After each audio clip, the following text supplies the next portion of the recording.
good, YouTube? It's your boy 2K the God. Your boy Cess is not available this evening, but I got a man that's always down to do a show whenever I pick up the phone and dial his telephone number.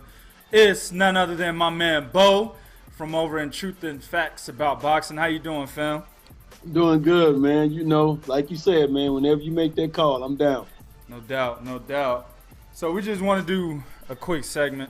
It might be quick because we got a whole lot of shit to talk about, so it might go a little bit longer than expected. You know what I'm saying? Especially when we get to that man. When we get to that man, we're going to save him for last for a reason. Yeah, this is going to sound like a bitch session, I know. Exactly, right? But it is what it is, man. It's just a whole lot of truth that's about to get tossed around.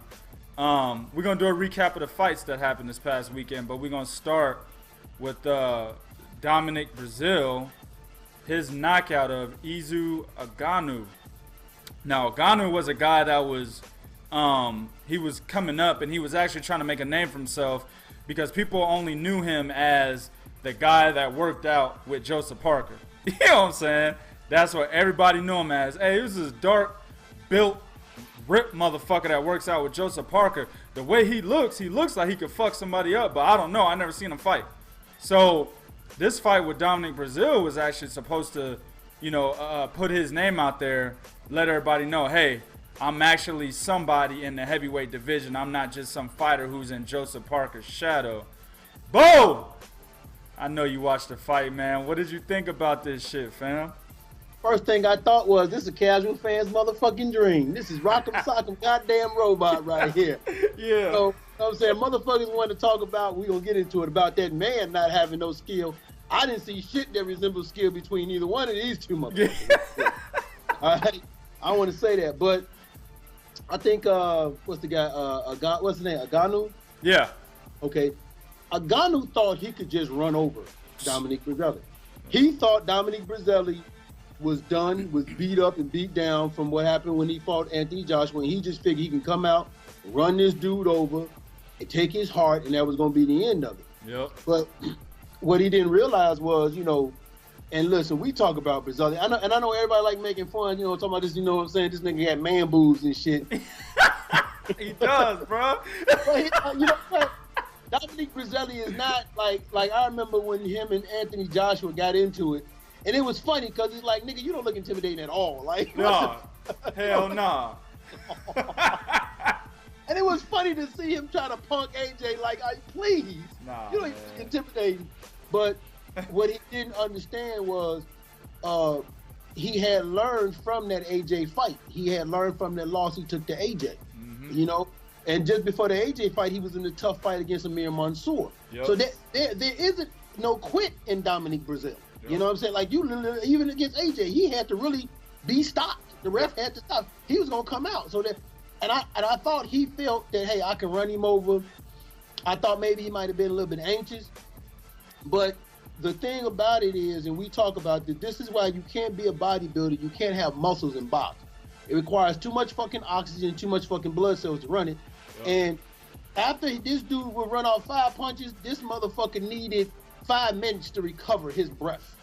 And I'm watching this and I'm saying to myself, like, you know, like, this dude, he ain't gonna make it fighting like this, even because if he don't knock Breazeale out, his body is gonna betray him. Right. Because it's not gonna have enough red blood cells and oxygen to get his body back where he needs it to recover fast enough. Right. And yeah, that's where he went wrong at. And I mean, you know, props out and shout out to Dominic Breazeale for you know, coming up as a victory. But this is, when you talk about ring IQ, that dude fought the total wrong fight. Absolutely. Total wrong fight, man. And you're right. And the way he walked into the ring, the way he actually tried to execute whatever strategy he and his trainers came up with, it all pointed to him, just like you said, thinking that he could just walk all over Breazeale. I think he felt that his physique, his record, all of that was intimidating to a guy like Dominic Breazeale. But the problem here is that Dominic Breazeale actually fought somebody who's more intimidating than Anthony Joshua. You know what I'm saying? So that's not something that will bother a guy like Dominic Breazeale. Secondly, I got to second what you said about his physique. And we talked about this on the podcast last night. When you have that much muscle, you have to work extra hard on your conditioning. Because like you said, the muscle takes up too much oxygen and weighs more than actual being lean or being fat. You know what I'm saying? So your muscle, your body's going to be more dense. Therefore, it's going to sap up more of your energy, more of your stamina. And that's why he was tired by like round fucking 3. Because he had too much muscle mass, man. But it was a good win for Dominic Breazeale. Ugonoh, man, it looks like you are in Joseph Parker's shadow. You need to go ahead and get back up into there. You know what I'm saying? Go ahead, crawl back up in that shadow, dog. Because a guy like Dominic Breazeale was not highly ranked, or not highly considered an elite fighter at heavyweight. He's actually considered one of the lower tier contenders, and you got straight obliterated by this lower tier contender. So, man, I don't know, bro. He gonna have to come back with something. You know what I'm saying? You know what it was this was the wrong. They just picked the wrong fighter for him to fight in the wrong fight. Like I said, whoever picked this fight, I be wondering, like, who are these matchmakers? Because even if you thought Dominic Breazeale was done, if you watch his fights, this dude never gave up. He never quit. Yeah. You know what I'm saying? Like, I mean, even against Amir Mansour, he's not a dude that quit. So I don't know how they figured, oh man, we could fight him and make a name for us. No, man, that's what you fight motherfuckers like that dude that Deontay was gonna fight, that Pop Positive. That's the motherfucker you fight. Yeah. You don't fight, you know what I'm saying? Something like that. But it was just the wrong fight and the wrong game plan. Like, even if you listen to the corner, they had no answer for this dude. Yeah. You know, it's like, you run out of gas, conserve your energy. No shit. Tell him something that's gonna really help him. Exactly. Yep. Well, big ups to Dominic Breazeale on the win, man. He accidentally put himself back in the title contention against them big ass dogs out there, where he's going to get knocked out once again. All right, for the next fight, we got Jarrett Hurd versus Tony Harrison for the IBF 154-pound title that Jamal Charlo vacated to go to 160. Now, I said before the fight, I should have put the shit on wax, because I was absolutely correct. I'm not trying to Monday night quarterback, since it is the evening, fellas. You know what I'm saying? I'm not trying to do that, but it is what it is. I said before this fight that this fight will look possibly exactly like Tony Harrison versus Willie Nelson. This could be a part 2 of that fight, simply because Tony Harrison is a guy who relies 100% on his athleticism, and his IQ is not very high. As I mentioned on the podcast last night, I said that if you have a guy who's winning a fight handily early on, right, then only to go into the middle rounds to start losing rounds, then go into the latter rounds, end up losing the fight by knockout. That tells you 2 things. 1, he never adjusted. 2, he can never adjust, right? And when you talk about not being able to make the proper adjustments in order to maintain a lead in a fight, that tells you that that guy's IQ level is not very high. His ring IQ, per se, not very high. And I said that this would play a major part in this fight, simply because Jarrett Hurd is one of those guys that brings a sort of a different dynamic offensively and defensively in the ring than Tony Harrison. And he's he's smarter than Tony. And he also has that ability to wait, or to be patient before he actually jumps into his offensive attack. I seen all this shit. I knew he was going to win. What you think about this fight, man? First, I want to correct you. You did put it on wax. We was on the movement when you said that. Okay, no doubt. It was a podcast when you said that. So everybody out there, he ain't Monday night quarterback, and he put that shit on wax. We were talking about the fight being announced. I remember you said that. Okay. But look, I was watching this fight, and I was listening to Virgil Hunter, and he was saying that the way Hurd was holding his right hand. And I was saying to myself, Virgil's a very smart dude, but I was disagreeing with him, because I said, no, what Jarrett Hurd is doing is he's trying to find his range, because it's the first time he's been in there with a fighter of equal size and equal length. Yeah. So he's trying to find his range, and he's also realizing that, hey, Harrison is the faster fighter right now. Okay? So he was just keeping his right hand there to pick off shots. And I said this on the show. I said he hit him, I think it was the 7th round with that right hand. I said, oh, that's it. Yeah. Hell That's it. yeah. He found his motherfucking range, and when he saw he could wobble him, that's when he was like, okay, if you saw him pounce on him. And outside of all those things you said about his ring IQ, another thing for Jarrett Hurd is, I mean, not Jarrett Hurd, Tony Harrison was the mental capacity of it. When round 9 came and he was in trouble, it took him back to the Willie Nelson fight. Absolutely. And fell down, he collapsed. And for anybody out there that want to talk about what the ref did, and I always ask this question, how many people, this is why I ask, how many people have actually boxed and fought? Because if you box and fought, there's a unilateral language that you know. When you get up off the fucking canvas after a 10 count, and the ref is talking to you and you spit out your mouthpiece, that means you're fucking done. You're done. You want no motherfucking more. Yep. You are done, okay? Yep. That means, hey, ref, hey, I know I'm telling you yeah, but I'm really saying no. Yep. I just don't want the camera to catch me saying no, but I'm done. And for anybody that want to doubt that, he never argued with the ref about the decision. He never got upset. He shook Jarrett Hurd hand and went to the corner. Tony Harrison is a guy who has the tools. He just didn't have the smarts. He just didn't have the will. Yep. Because when he got clocked in round 7, I'm saying to myself in round 8, come on. Matter of fact, I think it was even Virgil Hunter and him saying, he needs to be moved. Matter of fact, in round 8, he got completely flat-footed. He stopped moving. Yeah. I said, what the fuck is he doing? He stopped doing shit that put him in a position to win the fight. And Jarrett Hurd waited and waited and waited. The only thing about Jarrett Hurd, because he displayed what I thought he had. He displayed his skill set. He displayed the patience. Okay, I think he needed to move his feet a little bit more. He was making some mistakes. He was throwing that jab and leaning down. So he was making some mistakes. The only thing for him is, I think going forward, he's going to have to learn not to rely on his power so much, because that's not always what's going to bail you out. You know, that's why I know we ain't going to talk, but that's why I have high regards for Erickson Lubin, and I feel like that's the dude that should be being pushed. But I give Jarrett Hurd props because he took the Tony Harrison fight, and it seems that he wants to make a name for himself. So he just made the 154-pound division very interesting. I would love to see him versus Jamel because, Jarrett Hurd has that dog in him, and I don't know if Jamel has that same type of dog that Hurd got in him that his brother Jamal has. So it would be definitely interesting if he was to fight him. To piggyback off of two things you said, man, I want people to understand, the situation in this fight regarding the knockdown. I'm gonna go off of pretty much everything Bo said, and I'm gonna add the adage that you have to understand that when you spit your mouthpiece out, that's an infraction.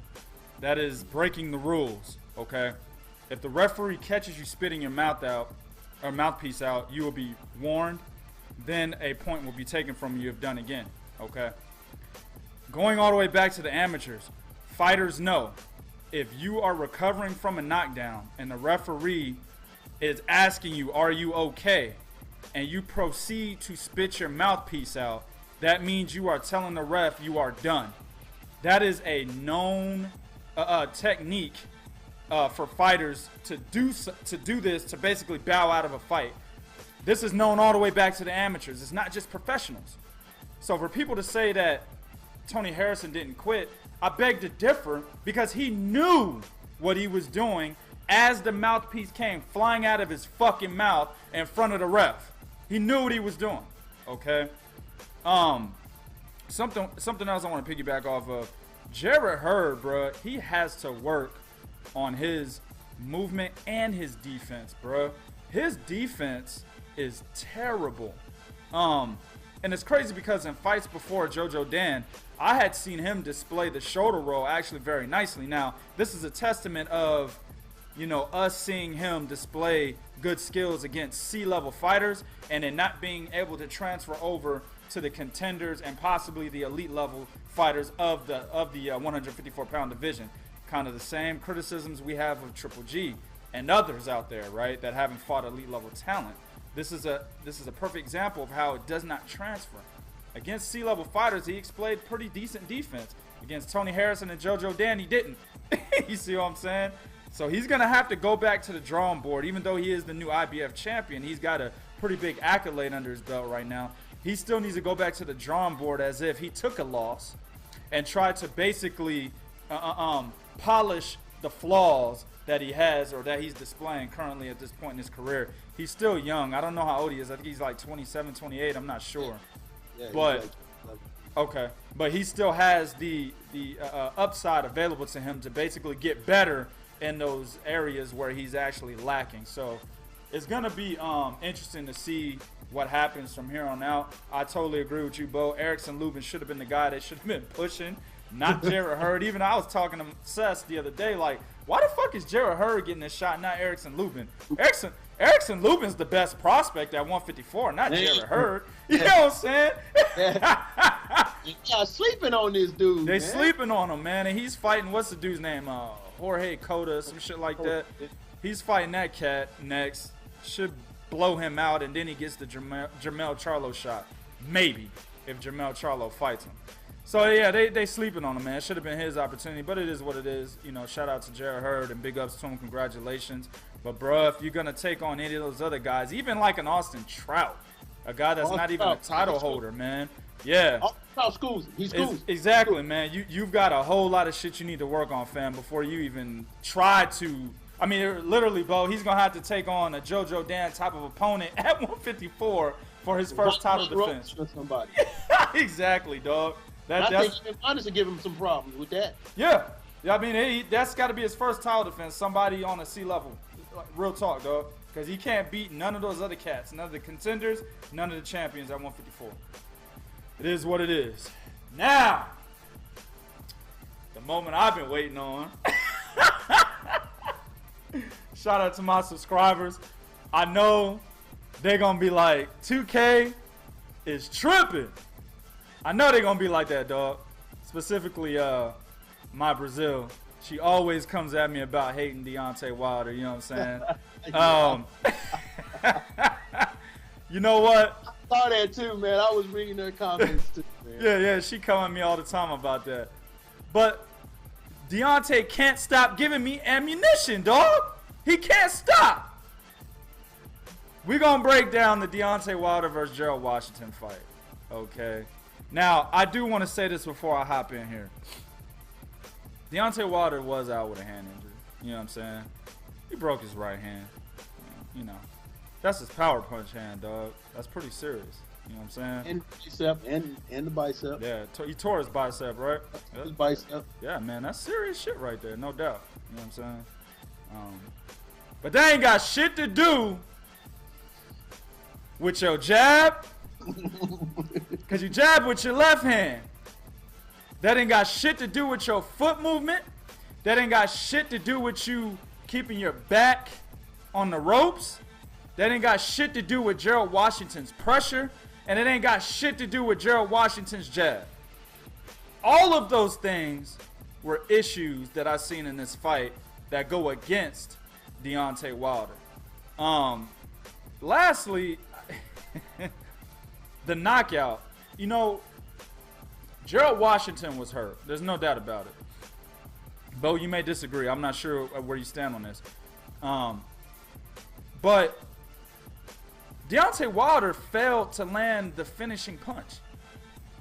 And then the referee jumps in there. Okay, no. And if you go back and look at the knockout, right? Deontay Wilder's doing this shit, fam. Straight windmills. And he's missing. You know what I'm saying? The motherfucker was throwing punches like he was a fucking windmill on a farm, fam. You know what I'm saying? And he's missing. And then the referee jumps in. Actually, there's a nice clip. Shout out to my man Wilson. I shouted him out last night. I'm shout him out again. He actually took a nice-ass clip and showed the very end where Deontay Wilder throws two windmills. Gerald Washington moves out the way like this and then circles to his right. And then at that moment, the referee jumps in and stops the fight. Now, he was hurt because he started to stumble after that.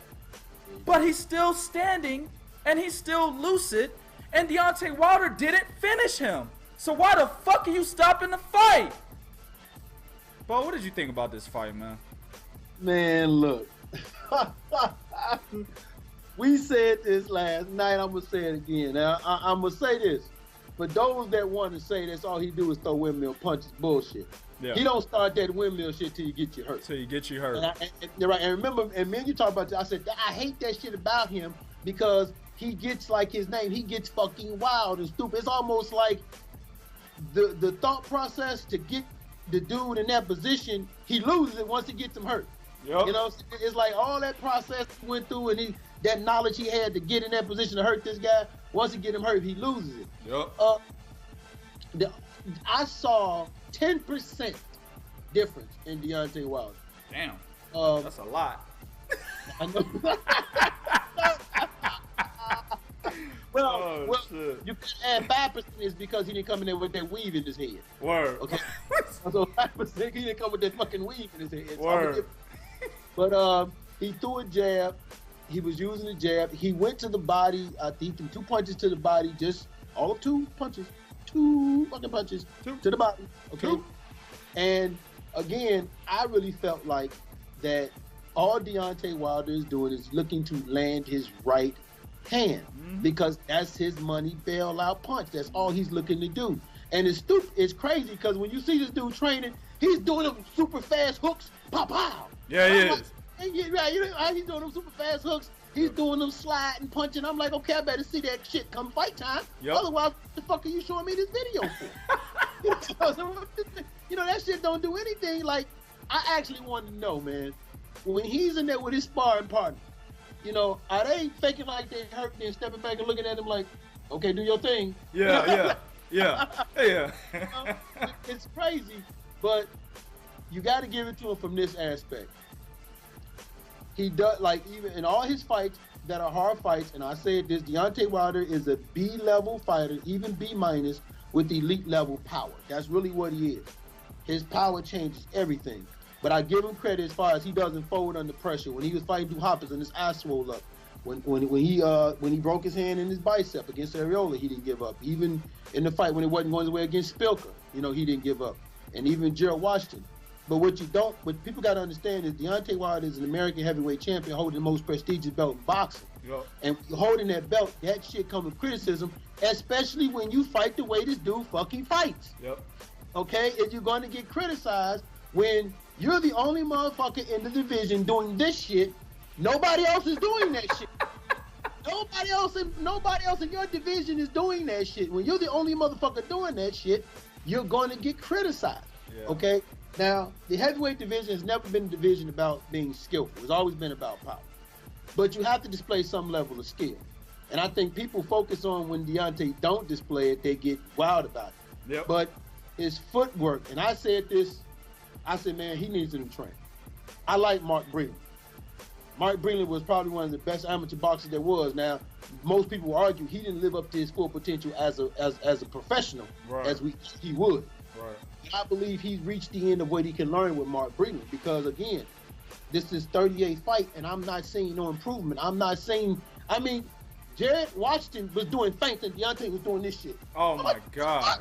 I'm like, what the fuck? Bruh, and you know what? You know what? It's funny you mentioned that. Yeah, you're absolutely right, because while I'm watching the fight, Deontay Wilder threw his straight right hand numerous times in that fight. And what Gerald Washington was doing, whenever Deontay would throw that straight right, he would dip like this. And I'm like, yo, Gerald Washington is timing Deontay Wilder's straight right hand. Deontay needs to feint with that bitch. Feint with it, let Washington dip, then throw that motherfucker. That way you know where he's going to go if you feint with it. And he never did that not one time, fam. Go ahead, my bad. And you saw Gerald Washington, every time Gerald Washington would, and anybody, he wasn't even fake. He would do a hard step on the ground, Deontay. And I'm like, you got to fucking be kidding me. Yeah. When that motherfucker do the hard step, you shoot a jab out at his ass. Yes, sir. Keep his ass honest. Yeah, yep. Keep his ass honest, you know. So there's I think, but the main thing is there's a lot of technical flaws about Deontay Wilder, but when people say, oh, Anthony Joshua run him over, or Luis Ortiz run him over, tight spirit, I'll be like, no, because the one thing that they coming at, all them coming at ring knowing is they can't let this motherfucker hit him with that right hand. Right. Now, you can outbox this motherfucker, you can outskill him, but you ain't gonna outpower him. And what's gonna happen is he's gonna run up against a guy King Kong Lewis Ortiz. But he's gonna run up against a guy.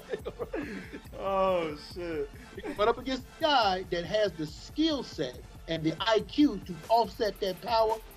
That's when he's gonna have a problem. Bro, I'm telling you, man, I'm gonna piggyback off what you said about Anthony Joshua. I still think Joshua's a bit too stiff. His stiffness will allow him to be touched in there, and it will come down to, can Joshua take a punch from Deontay Wilder if that fight ever happens, okay? Luis Ortiz, too much movement. He's smart. A lot of people harp on Luis Ortiz and how he looked against Malik Scott and how he looked against Brian Jennings. Brian Jennings was an incredible performance, but people are looking at it like, well, he was getting hit flush by Brian Jennings. I will say this. It's just like when Erislandy Lara fought Yuri Foreman. Erislandy Lara was fighting Yuri Foreman differently. He was trying to knock him out because he knew he needed to get the knockout in order to look good or impressive to the boxing enthusiasts and to the fans out there, all the fans actually. A lot of people are talking about Erislandy Lara is not the same guy anymore because he can't stop these guys. Like when he fought Jan Zavek, motherfuckers were upset by the way he looked in that fight. When he fought Vanez Martirosyan again, the second time, motherfuckers were upset the way he looked in that fight. So when he went in there against Yuri Foreman, a guy who had like a layoff and shit, motherfuckers ain't heard of him since he lost to Miguel Cotto. Well, he knew he needed to stop him, right? Same thing with Luis Ortiz. Only difference is here is that Ortiz was trying to make a name for himself. He said, oh, I got one of the best heavyweights in front of me, and nobody really knows who I am. And this particular opponent fought Vladimir Klitschko, and Klitschko couldn't even knock him out. I'm about to finish this motherfucker. So that's what he did, okay? That's how he fought for that fight. Malik Scott was running the whole goddamn fight. He didn't want to engage. So the fight looked the way it looked because of Malik Scott, okay? But I've seen him fight other fighters. Prime example, Latif Coyote. Yeah, I saw that fight. Right, damn, that shit terrible. Now, he was found with drugs in the system after that fight, okay? Right. But the thing is, regardless of that, he still showed a different skill set that has nothing to do with PEDs, okay? It has something to do with his brain. You can't enhance your brain. You know what I'm saying? Unless you in there taking unless the motherfucker was taking Adderall or some shit with before he went into the fight, but that wouldn't even work like that. You know what I'm saying? But he went in there and showed a different skill set in that fight. And he showed a different skill set. I can't remember the guy's name, but he was an Argentinian. He won the interim belt, the WBA interim belt off of him. He showed a different skill set there. He showed that he actually has a right hand. He showed that he can actually turn motherfuckers in the ring. Most heavyweights don't know how to turn motherfuckers. Luis Ortiz showed that he could do that, okay? So basically, what I'm trying to say here, guys, is Luis Ortiz will fight a certain style or at least bring a certain strategy into the fight depending on who is in front of him. With that said, he's not going to fight Deontay Wilder like how he fought Bryant Jennings. He's actually going to be the technical fighter in that fight. And I see him, the Deontay Wilder we saw on Saturday, bro, Luis Ortiz, if he don't knock him out, bro, that's a 116-112. Straight up, fam. And I guarantee Deontay Wilder will be getting tired because Luis Ortiz will be using his technical ability and Deontay would have to find him. You see what I'm saying? Bro, that's not a good fight for him. But they're talking about Bermane Stiverne. The WBC ordered it. Deontay Wilder is most likely going to take it. After the fight, he said he wanted to unify with Joseph Parker. But when the WBC came out and ordered this rematch, he immediately jumped to the opportunity. What do you think about that, bro? Let me tell you something, fam. This shit right here just goes to show how I was in the WBC ass and shout out to my man Timothy Medina. We be crooks. That's what you call them, motherfuckers, okay? Listen. They didn't want to pull the fucking trigger on Povetkin the first fucking time. Yeah. And which led us to this bullshit right here. What the fuck did Stiverne do to even be in that fight with Povetkin in the first place? He beat Derek Rossi. He beat Derek Rossi. You know what I'm saying? Like, who the fuck is Derek Rossi, dog? You know what I'm saying? I mean, at least pull up be Sam Peters. I know, right? You know, okay, so he gets in this fight, and people remember when Povetkin tested positive, Stiverne and Don King was saying, man, we should be the mandatory, we should be the interim champion, and we should get the belt. WC like, no, we got to make a decision. And everybody was clowning Stiverne when he said, I got bigger fish to fry. And I told everybody what he's doing is he's making the WBC make a fucking decision. Yeah. Because he says, fine, I'll fight Luis Ortiz. He took him off the hook. Yeah. Like, oh, cool, good. Here's the contract. He took him off the hook. No, he's like, no, y'all got to make a decision. I'm number one. This dude failed. It's not my fault. I'm number one. And what did they do? They did what I knew they was going to do. They bitched up and said, all right, we give in. Here you go. Go ahead on and fight fucking Deontay.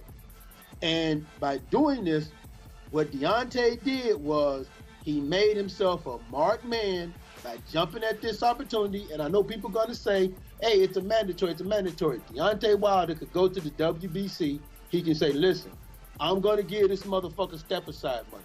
Yep. I'm going to pursue Joseph Parker for a unification fight. Yep. Then I'll come back and fight him.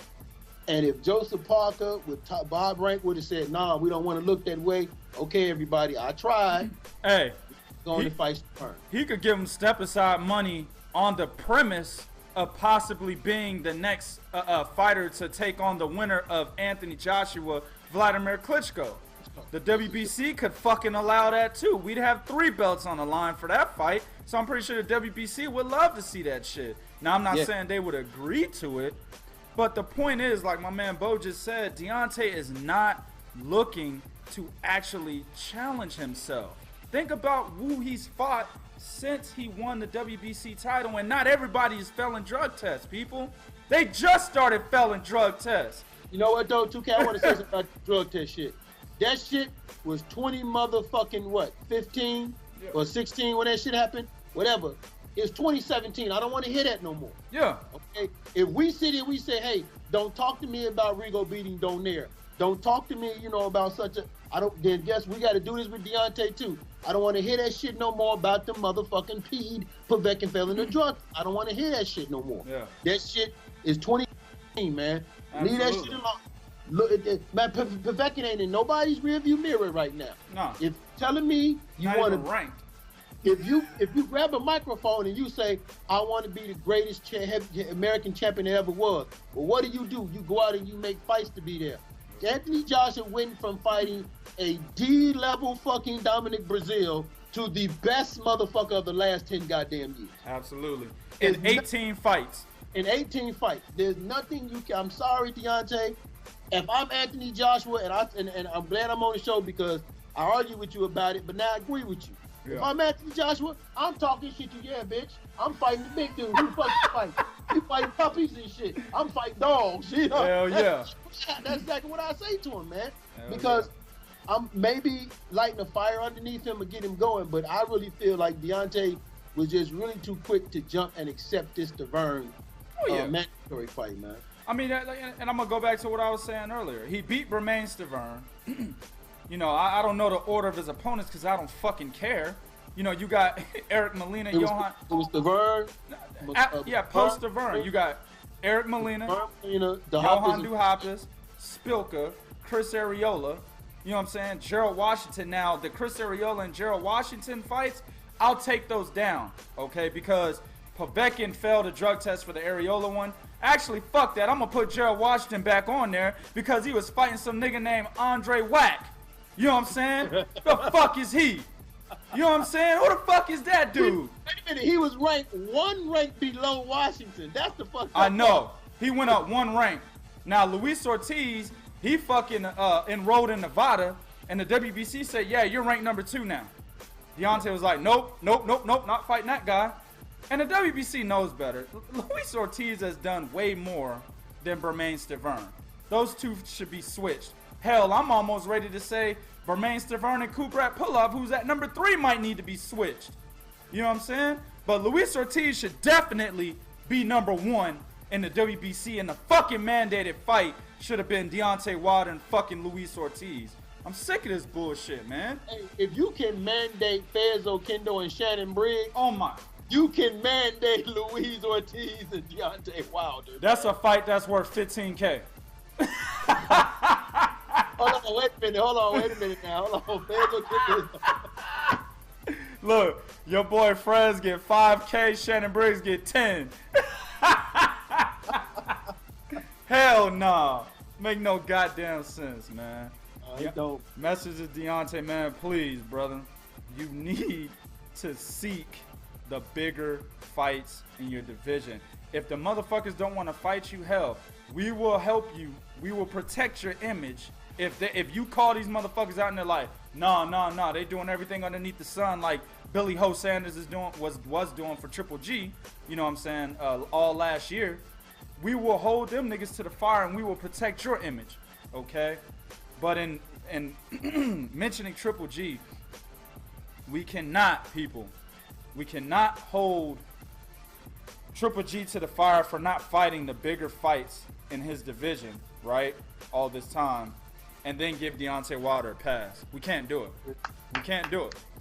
We have to hold those two on the same fucking scale of criticism, okay? Both of them are approaching 40 fights, right? I think Triple G's at like 34, 35. Deontay Wilder's at 38, okay? No, Triple G's at 36. 36, okay. Deontay Wilder's at 38. None of them have fought anybody better than a B-rated fighter. Okay, neither one of them have. Triple G's getting ready to fight one of the better names. Still not the best name on his resume. Actually, welterweight is still better than Daniel Jacobs. But he's still getting another B-level fighter on his resume. Okay. Deontay Wilder has still only fought one B-level fighter, and it was Stiverne. But Daniel Jacobs as a middleweight is a better B-level fighter than Stiverne is as a absolutely. Good fucking point. And then Kell Brook is actually an elite level fighter in his respectful division, which is 147. So yeah, good point. But Wilder is on his sixth title defense, or was that his fifth? That was his fifth title defense, fam.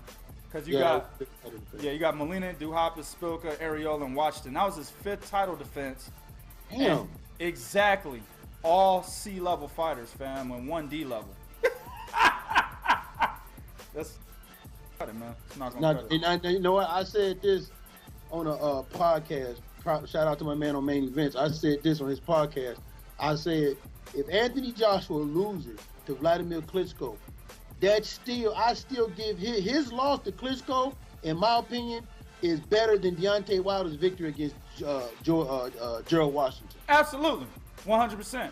Vladimir Klitschko is the most winningest heavyweight titleist of all time behind Joe Louis. I think he has 23 successful straight title defenses. So, yeah, if he fucking goes in there and beats Anthony Joshua, which I think is a very huge possibility, there's nothing wrong with that. Anthony Joshua will still be an elite heavyweight in my eyes. I don't give a fuck what anybody says. Yeah, he gets more credit from me for the loss than Deontay does for this victory, man. Yeah, absolutely. You guys anything you want to add on this one, man, before we close it? You know what, man? Just listen. This is what I want people to understand. What you guys see going on right here with us, and, you know, I always say this with Prosper, man, you know, he the one that got me started. But what you guys see here, man, is we are objective. It don't matter who the fuck you are. Exactly. We can like you. It don't matter. Rigo is my favorite fighter. Everybody know this. And I went in on Rigo. You was on the podcast. Yep. I went in on this motherfucker, right? I went in on him. Yep. Right. I went in on him, okay? So that's what I'm saying. Like, when y'all see us, it's not that we hate, okay? We can't be objective. I can sit here and tell you, just like you said, 3G, motherfuckers cannot criticize him no more and then take off for Deontay Wilder. All right? If we say we want better, then we want better for all of these motherfuckers, okay? Absolutely. If Andre Ward would have retired instead of fight Kovalev, you better believe that there would have been a show on this nigga's ass. Hey, I'm like 2 inches off Andre Ward's ass as we speak. I'm telling you, dog, hey, shit. I was quiet, I didn't say nothing, and I was just waiting because if he'd have retired, I had something for him, man. Yeah. So, you know, that's really what it is. For all those out there that think we too tough on Wilder, again, he's an American heavyweight. Yeah. He's holding the most prestigious belt in boxing. Now, 2K will tell you this. I'm hard on anybody holding that fucking WBC belt. I'm hard on all motherfuckers because that's the most prestigious boxing. You got to present that motherfucker with pride. So, you know, he's holding that belt, And when you look at the names, Ali's, the Lewis, all the names of motherfuckers that held that belt, and you look at their resume, by their 40th fight, dog, their resume is way better than Wilder. Yeah. Their defenses is way better than Wilder's, man. Yeah. So, you know, don't tell me you want to be known as the greatest and not taking steps to be the greatest, man. You got to take them steps if you want to be there. That's what Anthony Joshua is doing. That's why he's getting more props than Wilder is right now. Absolutely, 100% agree. On that note, we will go ahead and close it. I want to thank my man Bo from Truth and Facts About Boxing. Go check his channel out, man. Very good content on there. Shout out to my man Seth. He'll be back tomorrow for the shows that we have available for you guys coming up tomorrow.